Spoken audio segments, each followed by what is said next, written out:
محترم بزرگوں، عزیز بھائیوں اور محترم حاضرین، یہ ماہ ربیع الاول ہے اور اس ماہ کے آتے مسلمانوں کے اندر نبی کریم صلی اللہ علیہ وسلم کی یاد اور ان کی محبت ظاہر ہونے لگتی ہے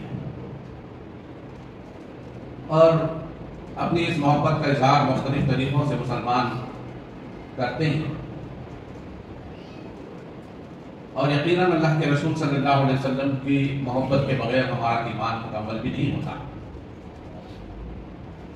اللہ کے رسول صلی اللہ علیہ وسلم نے خود فرمایا لا یؤمن احدکم حتی اکون احب الیہ من والدہ وولدہ والناس اجمعین۔ خدا کی قسم تم کامل مومن نہیں ہو سکتے جب تک کہ تمہاری محبت تمہاری اپنے اولاد سے، اپنے ماں باپ سے، سارے لوگوں سے بڑھ کر محبت میری نہ ہو جائے۔ یعنی سب سے زیادہ محبت کے حقدار اللہ کے رسول صلی اللہ علیہ وسلم، یہ حقیقت ہے۔ اللہ کے رسول صلی اللہ علیہ وسلم سے محبت ہی نہیں رکھنی چاہیے بلکہ سب چیزوں سے بڑھ کر اللہ کے رسول صلی اللہ علیہ وسلم سے محبت ہونی چاہیے۔ یہ محبت کا تقاضا ہے۔ اللہ کے رسول صلی اللہ علیہ وسلم ایک مرتبہ حضرت عمر رضی اللہ تعالیٰ عنہ سے ساتھ میں جا رہے تھے۔ اللہ کے رسول صلی اللہ علیہ وسلم نے حضرت عمر رضی اللہ تعالیٰ عنہ سے پوچھا کہ اے عمر بتاؤ کہ میں تمہارے نزدیک کیا تمہاری اپنی جان سے بھی زیادہ عزیز ہوں؟ حضرت عمر رضی اللہ تعالیٰ عنہ نے کہا کہ اللہ کے رسول صلی اللہ علیہ وسلم، ہر چیز کی محبت سے آپ کی محبت بڑی ہے میرے لیے، لیکن میری جان سے عزیز نہیں ہے۔ اللہ کے رسول صلی اللہ علیہ وسلم نے فرمایا کہ اے عمر تب تو تمہارا ایمان مکمل نہیں ہے۔ تو حضرت عمر رضی اللہ تعالیٰ عنہ نے کہا کہ اللہ کے رسول صلی اللہ علیہ وسلم، اب آپ کی محبت ساری محبتوں سے بڑھ کر میرے پاس ہے، حتیٰ کہ میں نے اپنی جان سے بھی زیادہ آپ کی محبت آپ سے مجھے عزیز ہوں۔ یہ حضرت عمر رضی اللہ تعالیٰ عنہ نے بتایا کہ اللہ کے رسول صلی اللہ علیہ وسلم کی محبت ہماری اپنی جان سے زیادہ ہے۔ بہت سارے صحابہ کرام اللہ کے رسول صلی اللہ علیہ وسلم پر اپنے آپ کو فدا کرتے تھے، قربان کر جانے کے لیے تیار ہو جاتے تھے اور کہا کرتے تھے فدا کا ابی و امی، میرے ماں باپ پر قربان۔ یہ محبت کا تقاضا تھا، یہ محبت تھی جو اللہ کے رسول صلی اللہ علیہ وسلم سے صحابہ کرام کیا کرتے تھے۔ حضرت زید رضی اللہ تعالیٰ عنہ اللہ کے رسول صلی اللہ علیہ وسلم کے خدمت میں رہے، غلام تھے، ان کو ان کے شہر سے لا کر کسی نے فروخت کر دیا تھا، بیچ دیا تھا۔ اس وقت انسانوں کو بیچا جاتا تھا، غلام خریدے جاتے تھے، اور حضرت زید رضی اللہ تعالیٰ عنہ کا معاملہ بھی یہی تھا۔ اللہ کے رسول صلی اللہ علیہ وسلم نے ان کو اپنی خدمت میں رکھا، ایک بچے کی طرح ان کے ساتھ معاملہ کیا، اور پھر اللہ کے رسول صلی اللہ علیہ وسلم نے ان کو اپنا منہ بولا بیٹا بنا لیا۔ ان کے ماں باپ کو پتا چلا کہ زید تو مکے میں ہے، مدینے میں ہے، تو تلاش کرتے ہوئے وہ پہنچ گئے اللہ کے رسول صلی اللہ علیہ وسلم کے پاس۔ پھر انہوں نے اپنی بات رکھی کہ زید تو ان کے چچا اور ان کے والد آئے، بتایا کہ یہ ان کے چاچا ہیں، یہ ان کے والد ہیں، اور ہم اپنے بیٹے کو لے جانا چاہتے ہیں۔ اللہ کے رسول صلی اللہ علیہ وسلم نے کہا کہ میں کوئی ایسا فرد نہیں ہوں کہ جو جانا چاہے اس کو میں روک لوں، اختیار تمہارے اپنے بیٹے کو ہے۔ تو پھر حضرت زید رضی اللہ تعالیٰ عنہ کے سامنے ان کو پیش کیا گیا، تو انہوں نے دیکھتے ہی پہچان لیا کہ یہ بھتیجا ہے اور یہ بیٹا ہے۔ تو انہوں نے حضرت زید رضی اللہ تعالیٰ عنہ سے پوچھا کہ ہم تمہیں لے جانے کے لیے آئے، تم اپنے ماں باپ کے پاس واپس چلو۔ تو انہوں نے صاف انکار کر دیا اور کہا کہ میں آپ صلی اللہ علیہ وسلم کے ساتھ رہنا چاہتا ہوں۔ ان کے چاچا اور ان کے والد نے ان کو کھانا دیا اور کہا کہ تم کیسے انسان ہو، تمہارے چاچا تمہارا باپ آیا ہے تمہیں لینے، اور تم کہتے ہو کہ تم محمد صلی اللہ علیہ وسلم کے ساتھ رہو گے۔ انہوں نے کہا کہ میں نے اللہ کے رسول صلی اللہ علیہ وسلم کے جو اخلاق دیکھے، جو برتاؤ دیکھا، جو معاملہ انہوں نے کیا ہے، اس کی وجہ سے میں چاہتا ہوں کہ میں اللہ کے رسول صلی اللہ علیہ وسلم ہی کے پاس ہوں۔ تو یہ اللہ کے رسول صلی اللہ علیہ وسلم کے اخلاق تھے، یہ محبت تھی۔ جب کسی سے کوئی آپ صلی اللہ علیہ وسلم کو دیکھتا تو آپ سے محبت کرنے لگتا۔ تو یہ صحابہ کرام کا انداز سے محبت کرتے تھے، بے انتہا محبت کرتے تھے۔ تو یہ ایمان کی علامت بھی ہے، ایمان کا تقاضا بھی ہے، ضروری ہے محبت کرنا، اور سب سے بڑھ کر کرنا چاہیے۔ اب رہی یہ بات کہ جو ہم کسی آدمی سے محبت کرتے ہیں تو اس کا تقاضا کیا ہے، سچی محبت کیا ہوتی ہے، سچی محبت کی علامت کیا ہے، سچی محبت کی نشانی کیا ہے۔ اب میں کہوں کہ میں اپنے والد صاحب سے بہت محبت کرتا ہوں، تو میرے والد صاحب کی محبت مجھے ان کی فرمانبرداری پر آمادہ کرے۔ میری محبت کا تقاضا یہ ہے کہ میں کبھی ان کی نافرمانی نہ کروں، ان کے پیچھے بھی نہیں، ان کے سامنے، ان کے آگے بھی نہیں۔ یہ سچی محبت کا تقاضا ہے۔ اگر کہیں کوئی کام جو میرے والد صاحب کو پسند نہیں تھا کوئی کرتے ہوئے کسی کو میں دیکھوں تو میں ظاہر بات ہے کہ اس سے نفرت کروں گا، کیونکہ میرے والد صاحب کو پسند نہیں۔ میں والد صاحب سے بے انتہا محبت کرتا ہوں۔ جس سے بھی انسان محبت کرتا ہے اس کی ایک ایک بات کو اپنے ذہن و دماغ میں اتار لیتا، وہ زندگی میں یہ نہیں چاہتا کہ کبھی ایسا کام کروں جس سے میں بے انتہا محبت کرتا ہوں مجھ سے ناراض ہو جائے۔ محبت کا یہ سچا تقاضا ہے، یہ سچی محبت انسان کے اندر یہی جذبہ پیدا ہے، اور یہی یہ کیفیت آج بھی عربوں کے اندر پائی جاتی ہے۔ اگر ان کے درمیان کہیں راستے پر جھگڑا ہو جائے، بیچ میں آ کر اگر کسی نے اللہ کے رسول صلی اللہ علیہ وسلم کا واسطہ دے دیا تو وہ اپنی لڑائی سے دستبردار ہو جاتے، چھوڑ جاتے۔ یہ محبت سچی محبت کا تقاضا ہے، یہ ہونا چاہیے۔ جس سے ہم محبت کرتے ہیں اس کا نام لیتے ہی ہم اس کام سے رک جائیں جو اس کے لیے ناپسند ہے، جس کو ہم محبوب سمجھتے ہیں، جس کو ہم اپنے نزدیک عزیز سمجھتے ہیں، سب سے بڑھ کر سمجھتے ہیں۔ یہ محبت کا صحیح تقاضا ہے۔ اب آئیے کہ ہم دیکھیں کہ ہم عاشقان رسول، محبان رسول، نہ جانے کتنے کتنے بڑے بڑے دعوے، کن کن الفاظ سے اپنی محبت کا دعویٰ ثابت کرنے کی کوشش کرتے ہیں۔ اب یہ محبت اور ہمارے اپنے کام کیا یہ سچی محبت کو ظاہر کرتے ہیں، یہ دیکھیں۔ اللہ کے رسول صلی اللہ علیہ وسلم دنیا کے اندر اعلیٰ اخلاق کا نمونہ دنیا کو دینے کے لیے آئے۔ اخلاق کا معیار اللہ کے رسول صلی اللہ علیہ وسلم، جس کی سرٹیفکیٹ خود اللہ تعالیٰ نے دی، انک لعلی خلق عظیم، جس نے دنیا کے سب سے بڑے بہترین انسانوں کی فہرست تیار کی، 100 انسانوں، مسلمان نہیں، ایک عیسائی، اس نے سب سے پہلے بہترین انسان کا نام فہرست میں پہلے نمبر پر رکھا، وہ ہمارے اور آپ کے آقا حضرت محمد صلی اللہ علیہ وسلم تھے۔ یہ غیر کی شہادت، یہ غیر کی گواہی، الفضل ما شہدت به الاعداء، فضیلت، بڑائی، برتری اور شان تو وہ ہے جس کی گواہی دشمن دی۔ عزیز تو، دوست تو اپنی دوست کی تعریف ہی کرتا ہے، ہم جسے چاہتے ہیں اس کی تعریف ہی کرتے ہیں۔ میری اور آپ کی تعریف معنی نہیں رکھتی۔ دنیا جسے اپنا مخالف سمجھتی، دنیا جسے اپنا دشمن بناتی، اس کی شہادت، اس کی گواہی وہ دشمن دے تو یہ فضیلت کی بات ہے۔ اور یہ کام آقا نامدار حضرت محمد صلی اللہ علیہ وسلم کے سلسلے میں تاریخ گواہ ہے۔ ہر تاریخ میں، ہر زمانے میں دشمنان اسلام نے اللہ کے رسول صلی اللہ علیہ وسلم کی تعریف میں کب کشائش کی، ہر زمانے میں۔ تو یہ فضیلت ہے اللہ کے رسول صلی اللہ علیہ وسلم۔ تو ہم جو دعوے کرتے ہیں، دعووں کا دم بھرتے ہیں، تو ہونا یہ چاہیے کہ جو کام ہمیں زندگی میں سچی محبت کرنے والوں کے اندر یہ ہونا چاہیے کہ جب معلوم ہو جائے کہ یہ کام اللہ کے رسول صلی اللہ علیہ وسلم کو پسند نہیں ہے تو اس کام کو کے قریب بھٹکنے سے انسان جو ہے کترا ہے۔ یہ میرے آقا کو ناپسند ہے تو میں یہ کبھی نہیں اختیار نہیں کر سکتا۔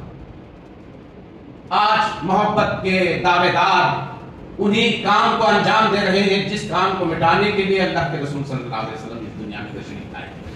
شرک، بت پرستی، شخصیت پرستی، دوسروں کی مشابہت۔ اللہ کے رسول صلی اللہ علیہ وسلم نے فرمایا من تشبہ بقوم فہو منہم، جو شخص کسی قوم کی مشابہت اختیار کرے وہ انہی میں سے، مجھ میں سے نہیں ہے، ہم میں سے نہیں ہے، وہ مسلمان نہیں ہو سکتا۔ یہ اللہ کے رسول صلی اللہ علیہ وسلم کی حدیث ہے، اللہ کے رسول صلی اللہ علیہ وسلم کا قول ہے۔ جہاں بھی جس کام میں بھی یہ پتا چل جائے ان کے چاہنے والوں کو کہ اللہ کے رسول صلی اللہ علیہ وسلم کی پسند کس کام میں ہے، اس کام کو اپنائے، اور پتا چل جائے کہ جس کام کے اندر اللہ کے رسول صلی اللہ علیہ وسلم کی ناپسندیدگی ہے، اللہ کے رسول صلی اللہ علیہ وسلم اس کام کو پسند نہیں کرتے، اس کو چھوڑ دینا ہی سچے عاشق رسول کی علامت ہے۔ اللہ کے رسول صلی اللہ علیہ وسلم نے بلند اور بالا اخلاق، انسانی بھائی چارگی، عالمی برادری، عالمی اخوت کا درس لے کر دنیا کے اندر آئے۔ وما ارسلناک الا رحمۃ للعالمین۔ اللہ کے رسول صلی اللہ علیہ وسلم صرف مسلمانوں کے پیغمبر نہیں ہیں، ہم اس کے ٹھیکیدار نہیں ہیں، ہم ہی وارث نہیں ہیں۔ اللہ کے رسول صلی اللہ علیہ وسلم سارے عالمین کے لیے رحمت بنا کر بھیجے گئے، جن و انس، شجر و حجر، اور سارے انسانیت کے لیے رحمت بنا کر بھیجے گئے ہیں۔ آج مسلمان اپنے عمل کے ذریعے سے یہ دنیا کو یہ پیغام دینے کی کوشش کر رہا ہے کہ یہ صرف ہمارے آقا، یہ میرے اور مسلمانوں کے آقا نہیں ہے، آپ ساری انسانیت کے آقا، ساری انسانیت کے لیے رحمت، ساری انسانیت کے لیے پیغمبر اور نبی بنا کر بھیجے گئے، نہ عربوں کے لیے، نہ مسلمانوں کے لیے، نہ صرف اس زمانے کے لیے، بلکہ آپ خاتم النبیین بنا کر رہتی دنیا تک کے لیے نبی بنا کر اللہ تعالیٰ نے آپ کو بھیجا ہے۔ یہ پیغام انسانیت کو دینے کا کام ہمارا ہے، چاہنے والوں کا ہے، یہ بتانے کی ضرورت ہے۔ اللہ کے رسول صلی اللہ علیہ وسلم نے انسانوں کے اندر بھائی چارگی، محبت اور الفت پیدا کرنے کے لیے آئے تھے۔ عالمی اخوت، عالمی انسانیت کو اللہ کے رسول صلی اللہ علیہ وسلم نے اجاگر کیا۔ قرآن نے اس کی تائید کی، یا ایھا الناس، اے لوگوں کہہ کر قرآن نے انسانوں کو خطاب کیا۔ انسانوں کو بتایا گیا کہ سارے انسان ایک کنبہ، ایک خاندان، ایک قبیلے کے مالک، اور سارے انسان ایک آدم اور حوا کی اولاد ہے۔ کلکم بنی آدم وخلق آدم من تراب۔ تم سب آدم کی اولاد ہو اور آدم مٹی سے پیدا کیے۔ پھر اللہ کے رسول صلی اللہ علیہ وسلم نے اپنے حجۃ الوداع کے آخری خطبے میں انسانیت کو یہ پیغام دیا اور بتایا کہ تم سارے انسان اللہ کے نزدیک برابر ہو۔ لا فضل لعربی علی عجمی ولا لعجمی علی عربی ولا لأحمر علی اسود ولا لأسود علی احمر الا بالتقوی۔ کسی کو کوئی فضیلت نہیں ہے۔ عربوں سے کہا تم عرب ہونے کی حیثیت سے عجمیوں پر فضیلت حاصل تم کو نہیں ہو سکتی، اس حیثیت سے کہ تم عربی ہو۔ یہ فخر کرتے تھے جاہلیت میں لوگ، عرب والے یہ کہتے تھے، عجمی کے معنی گونگے کے، یعنی عرب کے علاوہ، عربی زبان کے علاوہ جو زبانیں دنیا کے اندر بولی جاتی تھی، عرب کہتے تھے گونگے، ان کو زبان نہیں آتی، کمیونیکیشن نہیں آتا انسانوں کو۔ زبان تو ہماری ہے، لینگویج تو ہماری ہے، ہم ہی حقیقت میں بہترین کمیونیکیٹ کرنے والے ہیں، یہ عرب کہتے تھے، باقی سارے انسان گونگے ہیں۔ اسی لیے عربی کے علاوہ جن کو جو زبانیں اس کو عجم کہا ہے، عجم کے معنی گونگے۔ تو اللہ کے رسول صلی اللہ علیہ وسلم نے فرمایا یہ جاہلیت کے دعوے تھے۔ جاہلیت میں لوگ اپنے آپ کو اونچا سمجھتے تھے، وہاں تو خاندان کی بلبوتے پر، نسل کی بلبوتے پر، دولت کی بنیاد پر، مختلف چیزوں پر، لسانی بنیاد پر وہاں ایک دوسرے کو فوقیت، ایک دوسرے کو امتیاز، ایک دوسرا اپنے آپ پر فخر کرتا۔ عربوں کو فخر تھی کہ ہم عربی بولنے والے، باقی دنیا کے سارے انسان عجمی ہیں، یعنی گونگے ہیں۔ تو اللہ کے رسول صلی اللہ علیہ وسلم نے فرمایا لا فضل لعربی علی عجم۔ آج سے کسی عربی کو عربی ہونے کی حیثیت سے عجمی پر فضیلت حاصل نہیں، اور کسی عجمی کو بھی عجمی ہونے کی حیثیت سے عربی پر فضیلت نہیں۔ کسی کالے کو گورے پر، کسی گورے کو کالے پر آج بھی یہ لڑائیاں جاری ہیں، یہ فوقیت، یہ امتیازات دنیا کے اندر، معاشرے کے اندر پائی جاتی ہیں۔ ویسٹرن میں گورے اپنے آپ کو فخر کرتے ہیں کہ کالے جو ہیں وہ ہمارے انسانی بھائی، ان کو نہیں سمجھتے، انسانی نہیں سمجھتے، ان کو جانور سمجھتے ہیں، جانوروں جیسا سلوک ان کے ساتھ روا رکھنا جو ہے جائز سمجھتے ہیں، اور کالے اپنے آپ کو یہ سمجھتے ہیں کہ ہم ہی انسان ہیں اور گورے ہمارے سامنے کے انسان ہیں۔ آج بھی یہ چیزیں پائی جاتی ہیں، یہ تفریقہ، یہ امتیازات، یہ فوقیت، یہ ایک دوسرے پر فخر کی باتیں آج کے معاشرے کے اندر بھی پائی جاتی ہیں۔ لیکن 1400 سال پہلے اللہ کے رسول صلی اللہ علیہ وسلم نے اس حجۃ الوداع کے موقع پر جو پیغام دیا، ساری انسانیت کو ایک کرنے کا پیغام۔ کسی کالے کو کوئی کسی گورے پر، کسی گورے کو کسی کالے پر کوئی فضیلت حاصل نہیں، کہا کسی کو فضیلت حاصل ہے، کوئی انسانوں میں بہتر ہے، کوئی انسانوں میں اعلیٰ ہے، اللہ کے نزدیک اس کا مقام ہے، الا بالتقویٰ، اللہ کی وہ جتنی اطاعت کرے گا، جتنی اللہ سے محبت کرے گا، جتنی اللہ کے ساتھ تقویٰ اختیار کرے گا، وہ اللہ کے نزدیک فوقیت رکھتا ہے۔ یہ صرف قول کے ذریعے سے اللہ کے رسول صلی اللہ علیہ وسلم نے دنیا کو نہیں بتایا، بلکہ اپنے معاشرے میں صحابہ کرام کے ساتھ یہ معاملہ برتاؤ کر کے عملی طور پر دنیا کو بتایا۔ حضرت سلمان فارس کے تھے، حضرت سہیب روم کے تھے، حضرت بلال حبش کے تھے، جن کو غلام سمجھا جاتا تھا، کالے کلوٹے انسانوں کو کوئی فوقیت، کوئی امتیاز، کوئی برابری حاصل نہیں تھی۔ اللہ کے رسول صلی اللہ علیہ وسلم نے پہلی اذان دلوائی حضرت بلال حبشی رضی اللہ عنہ، اس کالے کلوٹے سوڈانی انسان سے جس کو معاشرے میں کچل کر، دبا کر، غلام بنا کر رکھا گیا تھا۔ اللہ کے رسول صلی اللہ علیہ وسلم نے کہا کہ اے بلال، خانہ کعبہ کے اوپر چڑھو اور ساتھ۔ یہ فوقیت، یہ امتیاز، یہ برابری، یہ مساوات اللہ کے رسول صلی اللہ علیہ وسلم نے عملی طور پر قائم کر کے دنیا کو دکھایا۔ اسلام کے نزدیک کوئی حبشی، کوئی رومی، کوئی فارسی نہیں ہے۔ اللہ کے رسول صلی اللہ علیہ وسلم نے وہاں جو اپنے آپ کو لوگ خزرجی کہتے تھے، اوس اور خزرج کی لڑائیاں چلتی تھی، اوس اپنے آپ کو بڑا قبیلہ سمجھتے تھے، خزرج والے اپنے آپ کو بڑا فوقیت دیتے تھے، وہاں مہاجر اور انصار کا جذبہ بھی پیدا تھا، لیکن اللہ کے رسول صلی اللہ علیہ وسلم نے ساری چیزوں کو اٹھا دیا۔ وہاں خاندان کے، قبیلوں کے بڑے بڑے سردار تھے۔ اللہ کے رسول صلی اللہ علیہ وسلم نے ہر اس موقع پر انسانوں کے ساتھ برابری کا معاملہ کیا۔ جب مشورے کا وقت آتا تو اللہ کے رسول صلی اللہ علیہ وسلم سب کے ساتھ سب سے برابر مشورہ لیتے۔ یہ سلمان فارسی رضی اللہ تعالیٰ عنہ کا مشورہ تھا کہ اللہ کے رسول صلی اللہ علیہ وسلم ہم مکے والوں سے لڑنے کے لیے ایک ایسی ترکیب نکالے جس کا سامنا مکے کے لوگ نہ کر سکے۔ خندق کا جو مشورہ، خندق کھودنے کا جو مشورہ سلمان فارسی رضی اللہ تعالیٰ عنہ نے دیا، چونکہ وہ فارس میں جانتے تھے ایران میں کس طرح سے ان کے حصار اور قلعے بنائے جاتے تھے اور اس کے اطراف میں خندق بنائی جاتی تھی تاکہ دشمن سے حفاظت ہو سکے۔ اللہ کے رسول صلی اللہ علیہ وسلم نے ان کے مشورے سے خندق ہوئی۔ یہ مشورہ ایک معمولی فارس سے آنے والے سلمان رضی اللہ تعالیٰ عنہ سے اللہ کے رسول صلی اللہ علیہ وسلم، ایسی کئی مثالیں عملی طور پر دنیا کو اللہ کے رسول صلی اللہ علیہ وسلم نے اخلاق کا ایک اعلیٰ معیار دیا، انسانوں کے اندر سے نفرت مٹائی۔ انسان ہونے کے ناطے سب بھائی ہیں، مسلمان بھی، غیر بھی، ہمارے پاس کوئی نیچ نہیں ہے، کسی کو نیچ نہیں سمجھا جاتا، ہم سب برابر ہیں۔ انسان ہونے کے ناطے سارے انسان برابر ہیں۔ ہمارے پاس چھوٹ چھاٹ کی کوئی جو ہے اس کا کوئی تصور نہیں ہے۔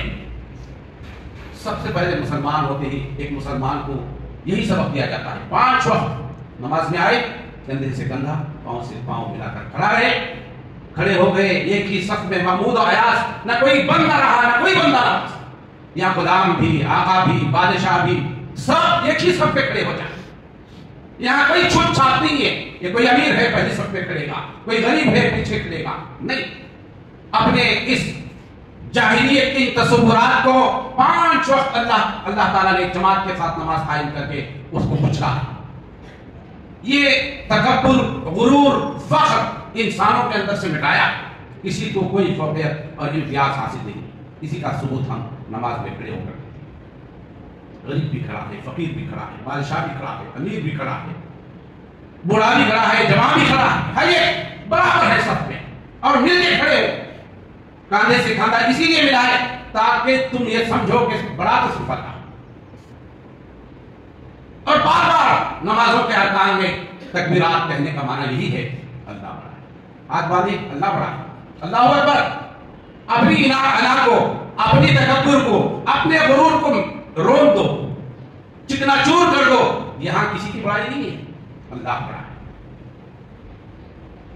رکوع میں جاتے ہوئے، سجدے سے اٹھتے ہوئے، سجدے میں جاتے ہوئے کیا کہتے ہیں؟ کس چیز کا تصور مسلمانوں کے اندر پیدا کیا جائے؟ یہ اخلاق عالیہ، یہ اخلاق کے درس اللہ کے رسول صلی اللہ علیہ وسلم نے دیے اور کہا کہ انسانوں کے اندر منافرت، دشمنی، بغض ختم ہونی چاہیے۔ سارے انسان یہ تھے، مسلمانوں کی اس بات کی طرف ہونی چاہیے، مسلمانوں کے اندر دوسروں کو، غیروں کو، جو ہمارے اپنے دھرم پر، اپنے دین پر ایمان نہیں رکھتے، ان سے دشمنی نہیں، ان کے سلسلے میں فکر مندی پیدا ہونی چاہیے، ان کے لیے دل مچل جانا چاہیے، ان کے لیے آپ کی نیندیں جو ہے ختم ہو جانی چاہیے، بے قراری، اضطرابی کیفیت کے اندر مسلمان معاشرہ ڈوب جائے۔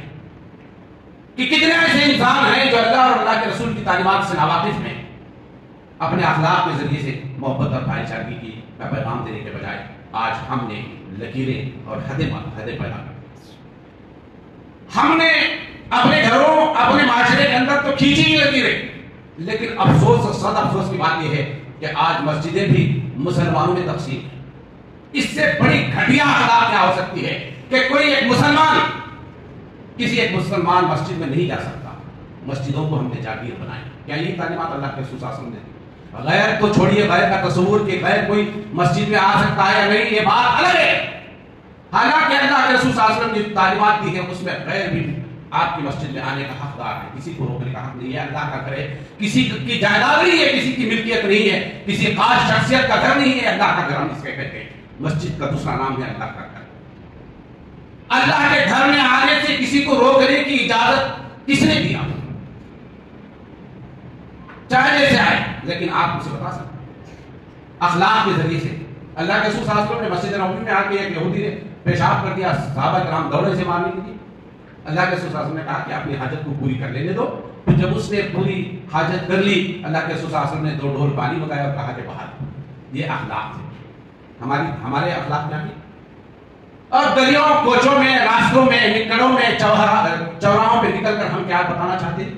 ہم تم سے کم نہیں ہیں شرارت میں، تمہاری گندگیوں سے بڑھ کر ہماری گندگیاں ہیں، تم سے زیادہ نفرت ہمارے اندر تمہارے لیے پائی جاتی ہے۔ غیر کو یہ میسج دے رہے ہیں، یہ پیغام اللہ کے رسول صلی اللہ علیہ وسلم کا پیغام محبت کا پیغام تھا، بھائی چارگی کا پیغام تھا، انسانیت کو خرید کرنے کا پیغام تھا۔ جو انسان اللہ سے بھٹکے ہوئے ہیں ان کو اپنی طرف کھینچنے کا پیغام تھا۔ ہم اللہ کے رسول صلی اللہ علیہ وسلم کے نام ہی سے جو جلوس نکالتے ہیں، غیروں کے اندر ایک نفرت، ایک دشمنی کی آگ کو اور بھڑکانے والی چیز ہے۔ جس گانے بجانے کو اللہ کے رسول صلی اللہ علیہ وسلم نے منع کیا، جس اسلام نے منع کیا، اسی محبت کے نام سے آج ان جلوسوں کے اندر ڈیجے بجائے جاتے ہیں۔ شرم کی بات، یہ محبت کا تقاضا ہے، یہ سچی محبت کا دعویٰ ہے جو ہم کر رہے ہیں۔ ذرا سوچیں، اللہ کے رسول صلی اللہ علیہ وسلم نے فتح مکہ کیا، اللہ کے رسول صلی اللہ علیہ وسلم نے عرب پر فتح حاصل کر لی۔ تاریخ کے کسی سال میں آپ بتاتے ہیں اللہ کے رسول صلی اللہ علیہ وسلم نے اپنی پیدائش کا جلوس کا اعلان کیا ہو؟ پورے ملک کے اندر جلوس کا سامان ہونا چاہیے تھا، ماحول ہونا چاہیے تھا، ہر جگہ یہ جشن اور یہ عید کا سما ہونا چاہیے تھا۔ تاریخ اسلام کے اندر کہیں اس کی نشانی ملتی ہے؟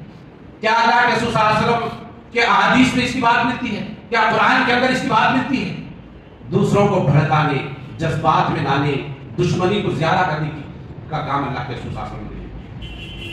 ایک اچھا پیغام مسلمانوں کے دیا جانا چاہیے۔ محبت کا یہ تقاضا ہے، ہم دنیا کو، انسانیت کو بتائیں اللہ کے رسول صلی اللہ علیہ وسلم کے اخلاق ہے، ایک دوسرے سے کس طرح اللہ کے رسول صلی اللہ علیہ وسلم اس کی ہمدردی، غمخواری، اس کی مدد، انسانوں کے حقوق دلوانے کے لیے اللہ کے رسول صلی اللہ علیہ وسلم کس طرح جدوجہد کرتے تھے۔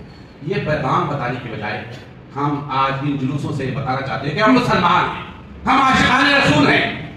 اس سے آپ اب اللہ کے رسول صلی اللہ علیہ وسلم کی تعلیمات کا الٹا میسج دے رہے ہیں، غلط تاثر اسلام کا، غلط تاثر سیرت رسول کا، اللہ کے رسول صلی اللہ علیہ وسلم کے جو میسج ہے اس کے خلاف نفرت ہم پیدا کریں۔ گویا کہ انسانیت کو اللہ کے رسول صلی اللہ علیہ وسلم کے پیغام سمجھنے کے لیے جو چیز رکاوٹ بنی ہوئی ہے، آج کے ہمارے اپنے مسلمان جو غلط فہمی کا شکار ہیں اور سمجھتے ہیں کہ اسلام اس چیز کا نمبر ہے۔ اسلام تو ان چیزوں کو مٹانے کے لیے آیا ہے۔ اللہ نے آپ کو صرف 2 تہوار دیے ہیں، 2 عیدین بتائے ہیں، ایک تو عید الفطر ہے اور دوسرا عید الاضحیٰ۔ اس میں اپنی اجتماعیت کا اظہار کرو۔ بعض لوگ یہ دلائل دیتے ہیں کہ ہم اپنی قوت کا، اپنی جمعیت کا، اپنی اجتماع کا ثبوت دینا چاہتے ہیں۔ اللہ تعالیٰ نے سال کے 2 دن آپ کو یہ ثابت کرنے کے لیے مقرر کر، اور اس سے بڑی اجتماعیت اللہ تعالیٰ نے ہر سال مکہ کے حج میں رکھی ہے، اور بتانے کے لیے کہ سارے مسلمان عالمی طور پر چاہے وہ دنیا کے کسی کونے میں کسی کوچے میں رہتے ہوں، یہ ہیں اس حیثیت سے کہ وہ ایک اللہ کو ماننے والے ہیں۔ تو یہ عالمگیر اخوت کا درس ہم کو حج کے موقع پر دیا جاتا ہے۔ تو بھائیو اور بزرگوں، یہ جو چیزیں آج ان کو سمجھنے کی ضرورت ہے، اس سے کیا فائدہ ہو رہا ہے اور اس سے کتنا نقصان ہو رہا ہے، یہ دیکھنے کی ضرورت ہے۔ اس سے فائدہ تو کچھ نہیں، نفرتیں بڑھ رہی ہیں۔ جب ہمارے دشمن مسلط ہو جاتے ہیں تو ہم دب جاتے ہیں اور سمجھوتے کے نام سے اپنے جلوسوں کو، اپنے فنکشنوں کو روک لیتے ہیں، لیکن تھوڑی بہت جب آزادی مل جاتی ہے تو اس کا غلط اظہار کرنے کی کوشش کرتے ہیں۔ یہ بہت بڑا اور برا کام جو ہم کر رہے ہیں۔ اس کے بجائے اللہ کے رسول صلی اللہ علیہ وسلم کی سیرت، اللہ کے رسول صلی اللہ علیہ وسلم نے کس طرح دنیا کے اندر کیا پیغام لے کر آئے، آپ کے اخلاق کیا تھے، آپ نے انسانوں کے لیے کیا پیغام دیا اور آپ کی تعلیمات کیا ہیں انسانوں کے لیے۔ سارے انسان ان تعلیمات کو اپنائیں گے تو دنیا کے اندر امن قائم ہوگا۔ یہ بتانے کی ضرورت ہے، قرآن کو بتانے کی ضرورت ہے، قرآن کا پیغام انسانوں تک پہنچانے کی ضرورت ہے۔ یہ وقت کا تقاضا ہے۔ ہم جلوسوں سے، عروسوں سے اسلام کو ثابت نہیں کر سکتے، سوائے یہ کہ ہم اسلام کو اور پیغمبر اسلام کے تعلیمات کو مورد الزام ٹھہرائیں۔ اس کے ذریعے سے غلط میسج اسلام کے اور پیغمبر اسلام کے متعلق دنیا کے اندر پہنچ رہا ہے۔ اللہ تعالیٰ مجھے اور آپ کو سمجھ عطا فرمائے، اور سچی محبت جو ایمان کا تقاضا ہے وہ سچی محبت ہمارے دلوں کے اندر پیدا کرے۔ جہاں اللہ کے رسول صلی اللہ علیہ وسلم کا نام ہم سنیں، آپ کی بات سنیں، فوراً اسے اپنانے کی توفیق اللہ تعالیٰ ہمیں عطا فرمائے۔ وما توفیقی الا باللہ، وآخر دعوانا ان الحمد للہ رب العالمین۔